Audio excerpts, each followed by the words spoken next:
Unbalance system માટે equivalent sequence vector diagram draw કરો. હવે અનબેલેન્સ સિસ્ટમ જે હોય છે એમાં 3 ફેઝની સિસ્ટમમાં જે બી ક્વોન્ટિટી, ધારો કે વોલ્ટેજ હોય કે પ્રવાહ એટલે કે કરંટ હોય, એ કાં તો મૂલ્યમાં સમાન નથી હોતા અથવા તો એકબીજા સાથે બરાબર 120 ડિગ્રીના ફેઝ શિફ્ટ નથી ધરાવતા હોતા. આ બંને કેસમાં અનબેલેન્સ સિસ્ટમ હોઈ શકે છે. હવે સિસ્ટમ કમ્પોનન્ટનો ઉપયોગ કરીને આ અનબેલેન્સ ક્વોન્ટિટીને 3 સંતુલિત સેટ એટલે કે positive sequence network, negative sequence network અને ઝીરો સિક્વન્સ નેટવર્કમાં રિપ્રેઝન્ટ કરી એટલે કે એને દર્શાવીને એને વિભાજિત કરીને ઉકેલી શકાય છે. જો તમે અહીંયા આકૃતિમાં જોઈ શકતા હોય તો આ તમારી પાસે એક અનબેલેન્સ વોલ્ટેજનો ફેઝર ડાયાગ્રામ છે. આ વેક્ટર ડાયાગ્રામ છે જેમાં VA, VB અને VC દર્શાવેલા છે. આ જે પ્રમાણનો ફેઝર ડાયાગ્રામ છે તમારો, એ જ પ્રમાણે સેમ ફેઝર ડાયાગ્રામ પોઝિટિવ સિક્વન્સમાં દોરવામાં આવે છે.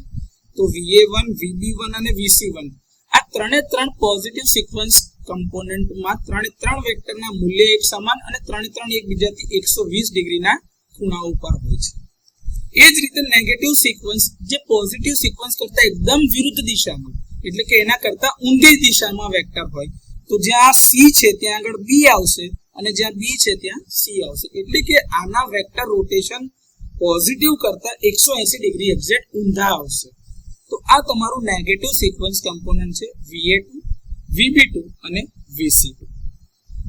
એનાથી ત્રીજા વેક્ટર ડાયાગ્રામ જે છે ઝીરો સિક્વન્સના કમ્પોનન્ટ છે. આમાં ત્રણે ત્રણ સિક્વન્સ કમ્પોનન્ટ જે તમારા હોય છે એમાં કોઈ જાતની ફેઝ શિફ્ટ હોતી નથી. એટલે કે ત્રણે ત્રણ એકબીજા સાથે પેરેલલ સેમ દિશામાં. તો VA0, VB0 અને VC0 આવી રીતે દર્શાવેલા છે. આ ત્રણે ત્રણ વેક્ટરનો સરવાળો કરવામાં આવે એટલે કે જો VA1, VA2 અને VA0 ભેગો કરવામાં આવે તો તમારો વેક્ટર VA બનશે. VB1, VB2 અને VB0 આ ત્રણ ભેગા કરવામાં આવે તો તમારો વેક્ટર VB બને. VC1, VC2 અને VC0 ભેગો કરવામાં આવે તો તમારા વેક્ટર VC1 બનશે. હવે આમાં VA, VB, VC એવી રીતે અલગ અલગ બતાવવું એના કરતા પોઝિટિવ સિક્વન્સ, નેગેટિવ સિક્વન્સ અને ઝીરો સિક્વન્સમાં જો એને દર્શાવવા હોય તો આ જ વેક્ટર ડાયાગ્રામમાં VA કેવી રીતે થશે? તો કે ભાઈ VA1 એટલે કે V0 તમારો પહેલા તો ઝીરો સિક્વન્સનો કમ્પોનન્ટ, પોઝિટિવ સિક્વન્સનો કમ્પોનન્ટ અને નેગેટિવ સિક્વન્સનો કમ્પોનન્ટ એટલે V0 વત્તા V1 વત્તા V2 આ ત્રણે ત્રણનો સરવાળો કરો એટલે તમને VA વેક્ટર મળી જશે. એ જ રીતે VB માટે વાત કરીએ તો VA અને VB ની ફેઝ શિફ્ટ સેમ જ છે, પેરેલલ છે એકબીજાને, એટલે કોઈ ફેઝ શિફ્ટ નહીં. એટલે આમાં કોઈ મલ્ટીપ્લાયર કે કોઈ તમારો શિફ્ટ ઓપરેટર ગુણવાની જરૂર પડશે નહીં. તો V0 એ રીતે. હવે આ VB1 જે છે એ VA1 કરતા જો તો 120 બીજા 120 એટલે ટોટલ 240 ડિગ્રી દૂર છે. એટલે એને A² થી ગુણવામાં આવે છે અને લખવામાં આવે છે VA1 એટલે કે V1. તો VB1 જે હતા એ A² V1 થી બતાવવામાં આવશે અને VB2 જે છે એ A કરતા 120 ડિગ્રી દૂર છે એટલે AV2 થી બતાવ્યા. તો VB બરાબર V0, A² V1 અને AV2 આ ત્રણે ત્રણનો સરવાળો છે. એવી જ રીતે ત્રીજો વેક્ટર જે તમારો VC છે એ બતાવવો હોય તો VC VA0 સાથે કોઈ ફેઝ શિફ્ટ ધરાવતો નથી, પેરેલલમાં છે. તો V0 A1 એવા.